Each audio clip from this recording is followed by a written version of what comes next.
llamo Mercedes Ramírez y mi nombre completo es María Mercedes Ramírez Aviles. Tengo 75 años, nací en los 50 y, y bueno, tengo un recorrido de unos 40 años en la producción audiovisual, porque empecé tarde, o sea, yo me fui a estudiar cine a los 30.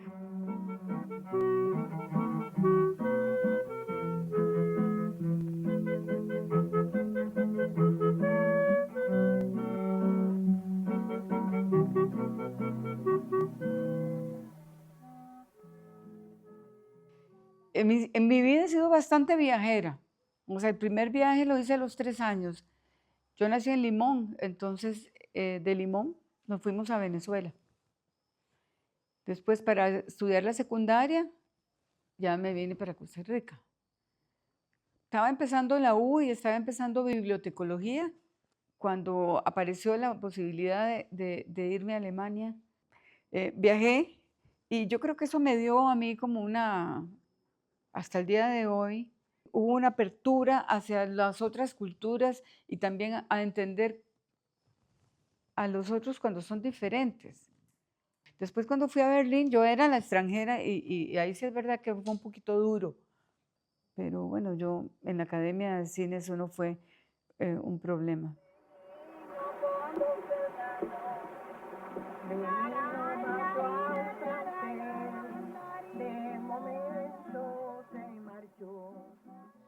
Bueno, la primera de todas fue Emilia Prieto. Y entonces, ¿por qué Emilia? Yo a Emilia la había conocido aquí en los años, sí, en la década de los 70 la conocí.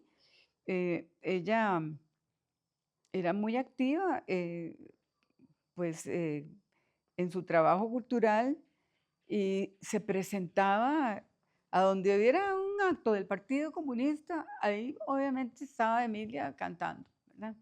O de la juventud.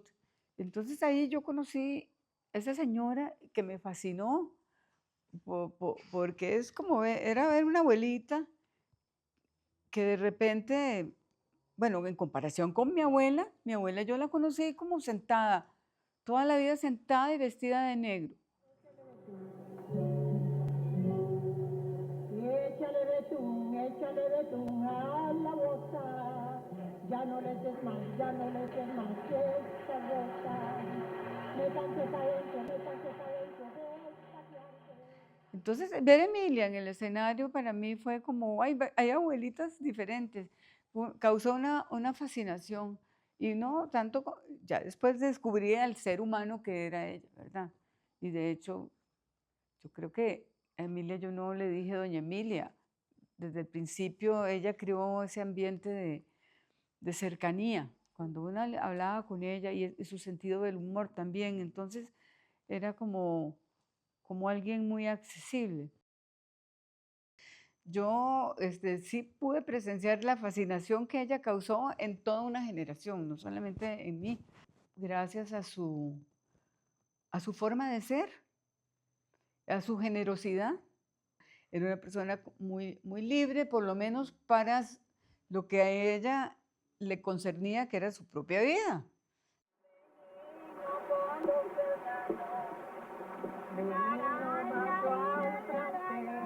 Una vez, una noche, en Central Cine, en Barrio Escalante, se presentó La Libélula, promocionada por la Escuela de Artes Musicales, por las compañeras del Archivo Histórico Musical. Y yo vi solamente gente de 25 para abajo, y yo dije, qué aburrida se van a dar. Y fue un silencio sepulcral, ¿verdad?, el que tuvieron durante toda la función, y yo dije, bueno, ahora terminó, ahora viene el foro, ahora sí me va a llover. Y fue una gente tan respetuosa, tan encantada, porque encontraron en la vida de Emilia Prieto, bueno, contextualizada en lo que era la Costa Rica de ese momento, una historia de la cual ni siquiera sus papás les habían hablado que había existido. Y eso era precisamente lo que les causaba esa fascinación. Entonces, con esa sensibilidad que ya había empezado yo a sentir por el documental como género, y vi que en otros autores en Europa y a nivel internacional abordaban temas que eran de interés mundial, digamos, y social. Entonces yo dije, cuando yo me gradúe voy a hacer un documental sobre Emilia. Y eso lo supe desde el primer año, que todas esas herramientas yo las iba a utilizar para hacer documentales y ella iba a ser mi primer personaje.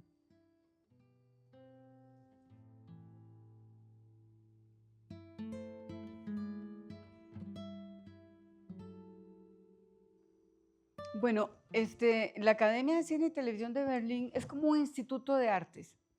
La carrera en sí estaba estructurada de una manera que combinaba muy bien todo lo que uno tenía que saber teóricamente, ¿verdad? Pero la historia del cine la veías, no necesitabas que te contaran una historia a partir de los libros, sino a partir de las imágenes. Pero todo era o veíamos o hacíamos ejercicios de luz para entender el tema de la luz, de cómo hacer que la luz se convirtiera en un elemento narrativo también, no en una iluminación, sino un elemento narrativo. Igual la música, igual el sonido. Entonces, todo eso se aprendía a partir de la práctica. Llegó una vez Tarkovsky a darnos una charla. Dice, en esta sala llena, yo puedo decir que hay quizá un artista, porque era lapidario, ¿verdad? Y arrogante también. Pero digo, aquí no crean, porque están en una escuela de cine que van a ser cineastas. ¡Qué huevado! Entonces, en la academia, yo creo que sí, a mí ese método me sigue pareciendo muy, muy, muy importante.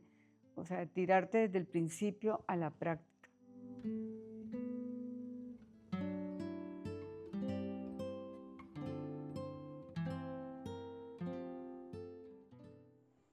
Fue un periodo que a mí me marcó tomar la decisión de que lo que yo quería hacer eran documentales.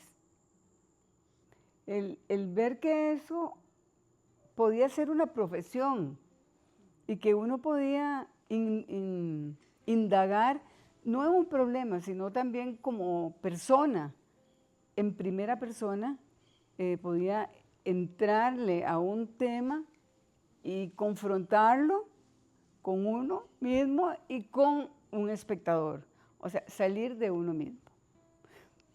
Eso podría sonar muy referido, que uno es muy autorreferido, pero yo pienso que todo lo que un artista hace sale de su esencia, es una proyección de quién es, de cuál es su esencia.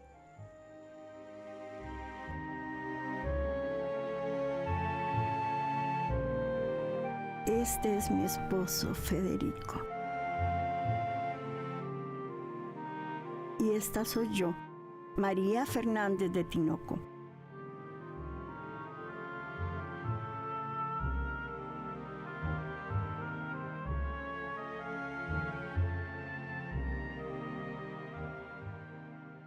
La Ocarina de Cuesta de Moras es un documental sobre una mujer que se llamaba María Fernández, Le Capelán. Y doña María, si uno lo dice así, a nadie le suena conocida. Claro, doña María murió en los años 60 y nació en el siglo XIX. Me pidieron a mí que hiciera un documental, no sobre ella, me pidieron que si podía hacer una semblanza de Federico Tinoco Granados. Entonces, por un SAFIS, pienso yo, la persona que le solicitó al CINAR que se hiciera ese documental sobre don Federico, se le ocurrió como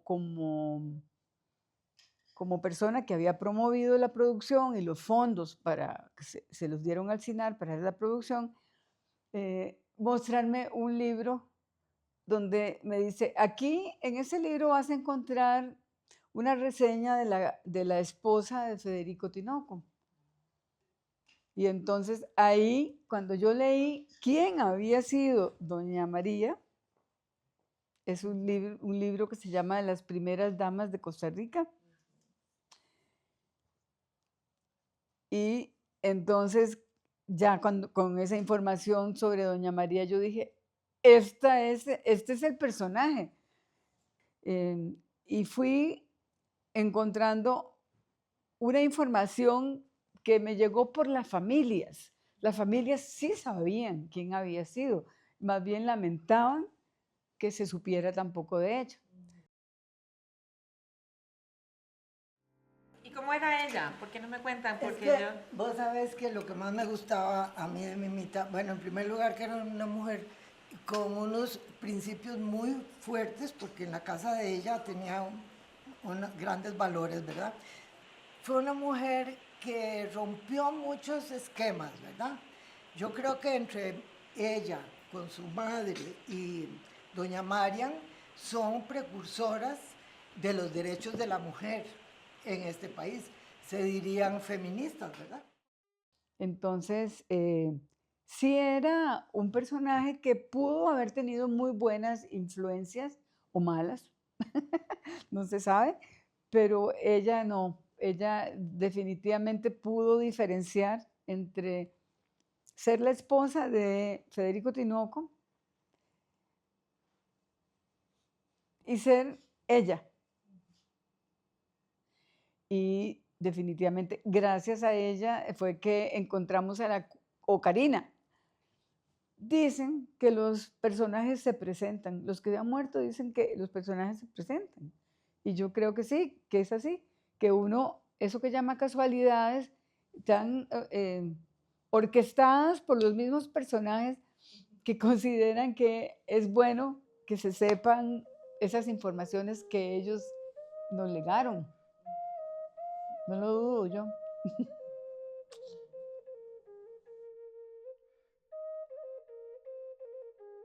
Hacer documentales es una decisión que yo no tomé antes de pasar por la experiencia de hacer pequeños trabajos. Y esas experiencias me llevaron a mí a sentir que hacer un documental era algo que me satisfacía porque era accesible, porque estoy comprometida con ese tema, estoy comprometida con la paz, estoy comprometida con los derechos humanos, y estoy comprometida con los derechos de las humanas, y estoy comprometida con el ambiente y con el mundo que me rodea. Entonces, para mí, es una extensión mía.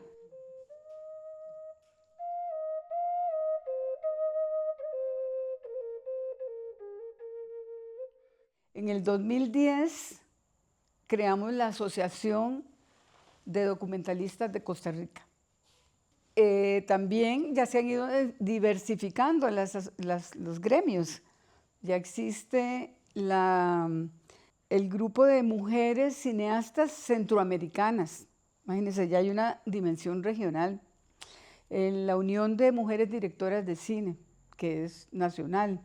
Yo creo que también fue creciendo la forma de mostrar lo que hacíamos, de ser una reunión de los últimos trabajos que se habían hecho, a crear la muestra de cine y video costarricense, después de la muestra al CRFIC. Y ya han pasado 40 años y ahí estamos creciendo.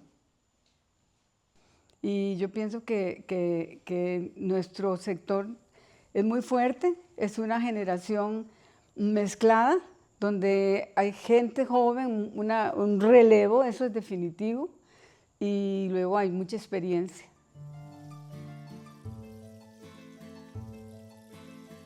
para mí fue todo un reto el asumir la dirección del Centro de Cine porque es como fusionarse con una nueva profesión que es la administración. Entonces, ¿qué tenía yo para administrar si no había dinero? Entonces, ¿cómo podíamos esperar nosotros que creciera esta industria si ni siquiera podíamos exhibir? Porque no teníamos un evento que invitara a la comunidad costarricense para empezar a ver lo que estábamos haciendo los cineastas costarricenses. Entonces, sí es importante que exista una institución, una autoridad cinematográfica, porque es muy importante el papel que tiene para la gestión pública, que no tiene otro fin más que mostrar hacia el público con el fin de aportarles información, conocimiento, experiencia, estética, en fin, yo diría que ha cambiado muchísimo y de ahí apenas estamos en el principio.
En lo profundo un barranco, no sé ni cómo ni cuándo, allí perdieron a hermano, Benigno con don Fernando.